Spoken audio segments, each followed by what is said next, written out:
कुछ लोग जो हैं वो सोचते हैं कि जो स्टॉपेज किया हमने, जो रुक गए हम, वो सही मायने में गलत था, वो गलत था। हाँ, नहीं रुकना चाहिए। युद्ध अंतिम उपाय होता है शांति का। अगर हम चाहते हैं कि युद्ध ना हो तो युद्ध के लिए तैयार रहना पड़ता है। लोग पी जाते समंदर खारा ना होता तो। अगर युद्ध इतना ही खराब था तो बांसुरी बजाने वाले कृष्ण कन्हैया कभी महाभारत होने नहीं देते। कुछ होते हैं यहाँ पे युद्ध रहना। हर भगवान को देखिएगा शांति के प्रतीक हैं, लेकिन सबके पास अपना हथियार है। करुणा से भरे हमारे बजरंग बली, लेकिन गदा साथ में रखते हैं, करुणा से भरे हुए, क्या नहीं मांगने पे देते हैं यहाँ पे।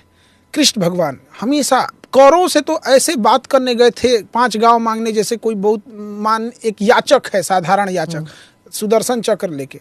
तो युद्ध के लिए तैयार। ये राष्ट्रपिता हमारे गांधी जी थे जो नॉन वायलेंस के प्रतीक थे, तो फिर वो भी तो है ना। गांधी जी नॉन वायलेंस के पुजारी थे। उस समय देश आज़ाद नहीं था। संगठन को लंबे समय तक बचा के रखने के लिए एक जरूरी था, क्योंकि अंग्रेजों के पास हथियार इतने ज़्यादा थे कि संगठन बनाने में टाइम लगता है। अगर हम एक गर्म दल बनाते थे 10 साल में, वो 10 दिन में ख़त्म करके रख देते थे।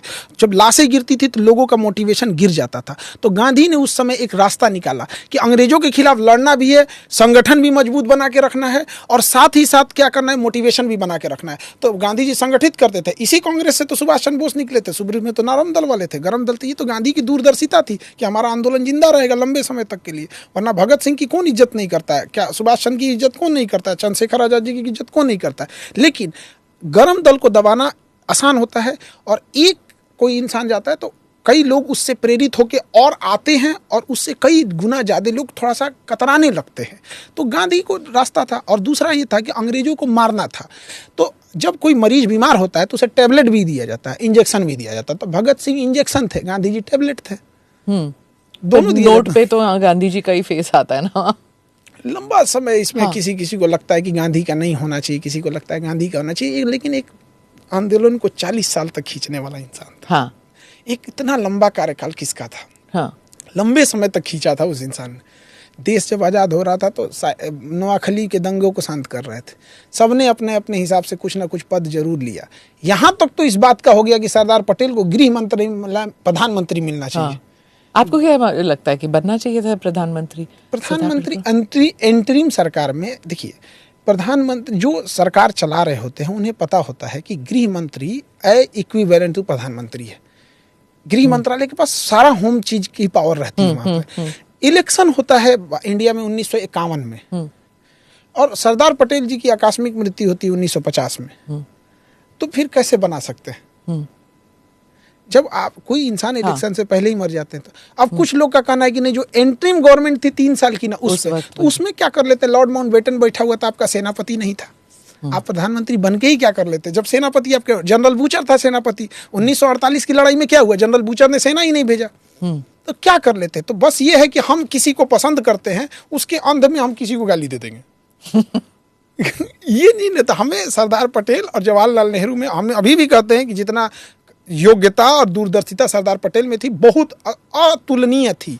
लेकिन इसका मतलब ये नहीं कि हम उनके वजह से हम किसी को नीचा दिखाने लगे। जब हम बच्चे थे ना, तो गांधी जी के बारे में या फिर नेहरू जी के बारे में कोई दूसरे विचार नहीं हो सकता। एक ही था कि देवर आर हीरोज। लेकिन आजकल बच्चे जो हैं वो बहस करते हैं कि, और वो पढ़ते हैं, सुनते हैं कि इनके भी नेगेटिव व्यूज थे जो इन्होंने किया या नेहरू जी ने किया।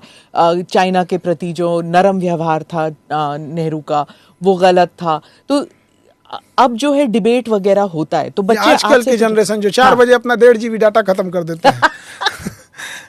ये जनरेशन की बात करते हैं।